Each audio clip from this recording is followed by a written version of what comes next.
अस्सलाम वालेकुम, hello YouTube, what's up guys, it's been a long time but it's been coming. बहुत अरसा हो गया है मैंने वीडियो नहीं बनाई। Sorry for having stayed away for so long, but I feel there was so much to do. मैंने बस थोड़ा सा डिले किया, लेजी हो गया था।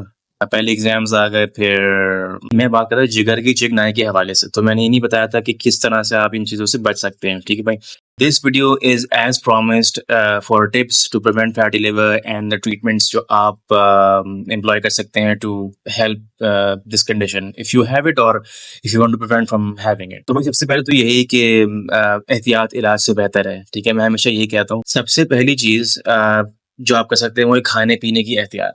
अब आप कहेंगे डॉक्टर साहब मैं तो बहुत एहतियात करता हूँ ऐसे ही खाने पीने का। भाई दिन रात एहतियात चलती है। हाँ भाई, बड़ी एहतियात चलती, तभी तो आपका वो पेट निकला हुआ है जो आगे दिख रहा होता है। आप चलते-फिरते आराम से लोगों को दिखा रहे होते हैं, जैसे कि बड़ी कमाल की चीज़ें शो ऑफ कर रहे हैं। तो भाई सबसे पहले तो इस बच्चे को डिलीवर करवाएँ और उसके बाद जो है ना फिर आप कह सकते हैं कि आप हेल्दी खाना खाते हैं। ठीक है भाई? तो हेल्दी खाने का मतलब ये नहीं कि बस खाते जाएँ, अच्छी चीज़ मिल जाए तो बस खाते चले जाएँ, उसको भी एतदाल में बैलेंस में खाना चाहिए। तो ये बहुत ज़रूरी है कि बैलेंस डाइट खाएँ। एक रिसर्च आर्टिकल्स का मजमूआ है रिसेंटली, मेटा एनालिसिस कहते हैं उसको, जो रिसेंटली हुआ, जिसमें पता लगा कि फैटी लिवर जो है इसको डायबिटीज़ और मोटापे के साथ इसका बहुत लिंक है। तो बेसिकली भाई वही बात है कि भाई बच्चा तो डिलीवर करो, तो उसके बाद जाके जो है ना सेहतमंद होगे। और उसको करने के लिए आपको ज़ाहिर-सी बात है शुगर के हवाले से जो डाइट की टिप्स हैं उनको फ़ॉलो करना पड़ेगा। यानी चीनी को बिल्कुल ख़त्म कर दें। भाई उसके अलावा भी गुज़ारा है, आप कर सकते हैं, इसको ख़त्म करें। चावल, रोटी ठीक है, ख़त्म ना करें, कम से कम करें, ठीक है? और हाँ, पहले 1 प्लेट खाते थे उसको आधा कर लें।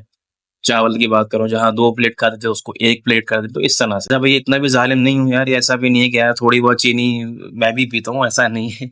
मैं तो ख़ैर लेकिन मेरी बात और है ना, आपकी बात और है। आप probably in a different situation है, आपका वज़न ज़्यादा है, आपका पेट थोड़ा-सा निकला हुआ है। भई मैं तो अगर चीनी खाता भी हूँ ना, तो मैं फिर डेली नहीं तो एवरी सेकंड डे मैं एक्सरसाइज़ ज़रूर करता हूँ। तो उससे क्या होता है, मेरी इंसुलिन की जो रिलीज़ है ना बॉडी में, उसकी सेंसिटिविटी बहुत अच्छी है। या तो आप ये कर लें, फिर थोड़ी बहुत चीनी गुंजाइश है, लेकिन उससे भी ज़्यादा नहीं, ठीक है? तो मैं भी कभी-कभी ओवरबोर्ड चला जाता हूँ, ऐसा नहीं कि मैं कोई बहुत शरीफ हूँ। एक्सरसाइज़, वर्जिश कितनी ज़रूरी है, ठीक है ना भई?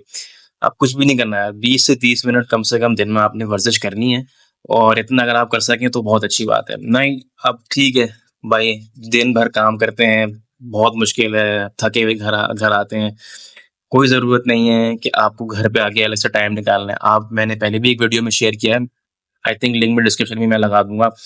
ज़रूरी नहीं है कि आपको जो है घर आके एक्सरसाइज़ करनी है, आप अपने वर्क प्लेस में आदी बनाएँ अपने आप को, कोई ना कोई वक़्त निकालें, जिसमें आप एक्सरसाइज़ कर सकते हैं और मुख्तलिफ तरीके से कर सकते हैं। तो यही नहीं कि सिर्फ़ काउच पोटैटो बने बैठे रहें और काम करते रहें, अपने आप को हरकत में रखें, हरकत में बरकत है।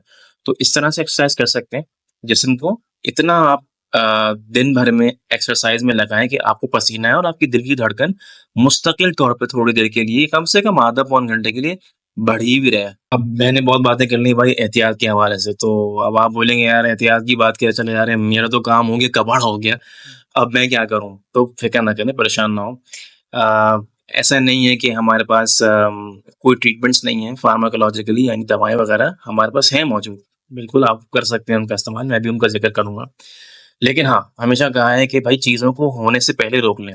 क्योंकि मैंने पहले ही बताया था कि इसके मुख्तलिफ स्टेजेज़ हैं, लिवर फाइब्रोसिस या चिकनाई लिवर में जिगर की, हेपेटाइटिस के जो स्टेजेज़ हैं, वो उस स्टेज से आगे आपको बढ़ने से रोक सकती हैं। अगर यार इंसान की अलग-अलग मसरूफ़ियात हैं, सिचुएशंस हैं, तो मैं समझ सकता हूँ। हर किसी के लिए ज़रूरी नहीं है कि वो अ, या तो अभी एहतियात कर सके या फिर ये कि उसका टाइम जो एहतियात करने का उसको देर से समझ में आए।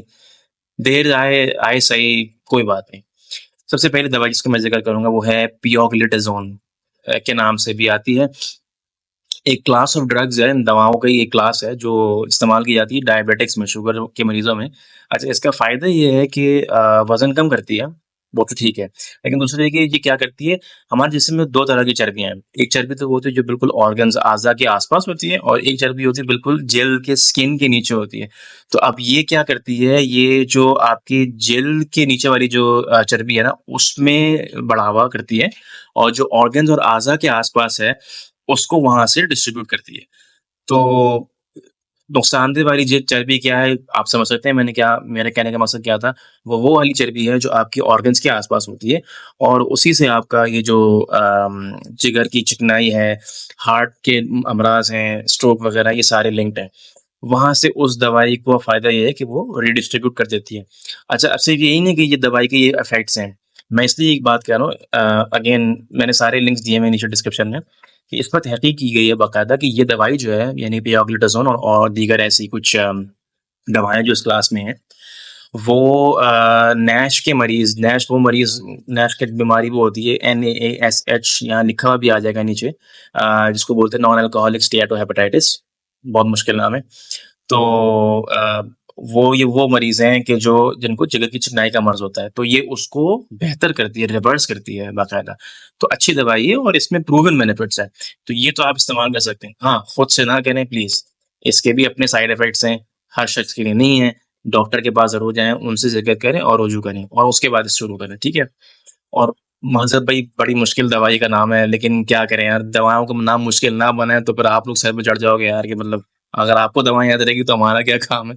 तो दवाएँ तो हमारी भाई ऐसी होती हैं। अच्छा, दूसरी बात, इसके अलावा जो एक और दवाई है मैंने अभी ज़िक्र करता हूँ उसका, वो आपने शायद नाम सुना हो उसका, ओज़ेम्पिक के नाम से बहुत मार्केट में मशहूर है। जी, ये वही दवाई जो एक्टर्स इस्तेमाल कर रहे हैं वज़न कम करने के लिए, स्मार्ट दिखने के लिए। बेशुमार एक्टर्स ने इस्तेमाल किया है, हॉलीवुड में, बॉलीवुड में, हमारे यहाँ भी सब कर रहे हैं। तो दवाई क्या है बेसिकली, अगेन ये भी शुगर की ही दवाई बनाई गई थी और इसका काम भी ये था कि वज़न कम करे, इंसुलिन की सेंसिटिविटी को जिसमें बढ़ाए और शुगर को कंट्रोल करने में मदद दे। तो यही एक्टर्स इस्तेमाल कर रहे हैं, यही सारे जो मॉडल्स वगैरह वो भी इस्तेमाल कर रहे हैं और वज़न कम कर रहे हैं। अच्छा, इस दवाई का ये फ़ायदा तो है कि ये वज़न कम करती है, लेकिन क्या इसका फ़ायदा जिगर की चिकनाई को कम करने में या उसको रोकने में अमल को है? इस पे मैं अभी कुछ नहीं कह सकता क्योंकि इसके ऊपर तहकीक अभी की नहीं गई है। ये दवाई सिर्फ़ और सिर्फ़ वज़न कम करने के लिए, शुगर कंट्रोल के लिए ही मैं आपको फिर बता रहा हूँ, उसके लिए इस्तेमाल की गई है और की जा रही है और अप्रूव्ड है। आगे के इसके जो मराहिल हैं रिसर्च के, तहकीक के, वो अभी ये वाले जिगर की चिकनाई पे नहीं हुए हैं। तो इसको अगर आप इस्तेमाल करना चाहें इस मकसद से, तो इस पे आप नहीं कीजिए ऐसा काम, डॉक्टर से रुजू करें। हो सकता है आगे जाके ये दवाई इस्तेमाल के काबिल हो इस काम के लिए। ये सब तो मैंने दवाओं की बात कर दी। अब और वो लोग उन लोगों के लिए जो शुगर के मरीज़ हैं, लेकिन क्या करें अगर कोई मरीज़ डायबिटिक नहीं है और उसका वज़न ज़्यादा है और उसके जिगर की चिकनाई का मसला उसको दरपेश है, तो फिर आप क्या कर सकते हैं? डेली आपकी डाइट में शामिल है सिर्फ़ एक विटामिन है, विटामिन ई। आपने सुना ही होगा। विटामिन ई मासूम सा विटामिन है, कभी आपने सुना भी नहीं कोई डॉक्टर किसी को प्रिस्क्राइब करे या कोई अगर ले भी रहा हो तो बस अगर कभी किताबें साइंस की पढ़ी हो तो उस वक़्त पढ़ा होगा आपने। लेकिन हैरत अंगेज़ तौर पे विटामिन ई का ये बड़ा अच्छा काम है, रोल है। देखा गया है कि जो नॉन डायबिटिक हैं, जो डायबिटीज़ के मरीज़ नहीं हैं, उनमें जिगर की चिकनाई को के अमल को रोकता है, बाज़ वक़्त कुछ स्टेजेज़ में ये रिवर्स भी करता है। यानी शुरू के मराहिल में, अगेन मैंने ये नहीं कहा कि बाद में बिल्कुल जब जिगर ख़राब हो जाए तब ये इस्तेमाल करें।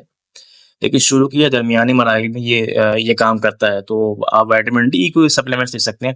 इसके लिए आपको डॉक्टर से रुजू करने की ज़रूरत नहीं है, सिंपल गूगल करें, रिकमेंडेड कितनी अलाउंस है डेली और या मार्केट में जाएँ, फार्मेसी से उठा लें विटामिन ई सप्लीमेंट्स अपनी डाइट में शामिल करें। तो ये आप कर सकते हैं। तो भाई ये हुई आज की बातें, जिगर की चिकनाई के हवाले से क्या-क्या चीज़ें आप कर सकते हैं, क्या-क्या आप अपने लिए ट्रीटमेंट्स कर सकते हैं। उम्मीद है कि वीडियो से आपको कुछ ना कुछ आगाही हुई होगी इस बारे में, तो यकीन जानिए बहुत-बहुत सीरियस चीज़ है। हम लोग रोज़ मरीज़ देखते हैं, इनके वज़न कम नहीं हो रहे होते, इनकी जिगर की वजह से इनको कई मसाइल दरपेश होते हैं। जिगर बहुत ज़रूरी है आपके लिए, आपके इन्फेक्शंस को लड़ने के लिए, आपके इन्फेक्शन आपको बार-बार होते रहेंगे। आपके जिस्म में बहुत से कैंसर हैं, उनको उनको रोकता है, कैंसर डेवलप हो जाता है, ज़ाहिर है लिवर का जब इस तरह से ख़राब हो जाता है, तो बहुत सारी चीज़ें हैं। तो उसको अहमियत दीजिए, सिर्फ़ दिल और दिमाग के बारे में ही ना सोचिए, जिगर का भी सोचिए और मैं ये कहता हूँ कि एहतियात इलाज से बेहतर है। तो आगे भी वीडियोज़ इंशाल्लाह आती रहेंगी, देखते रहिए और please like, share and subscribe. Thank you.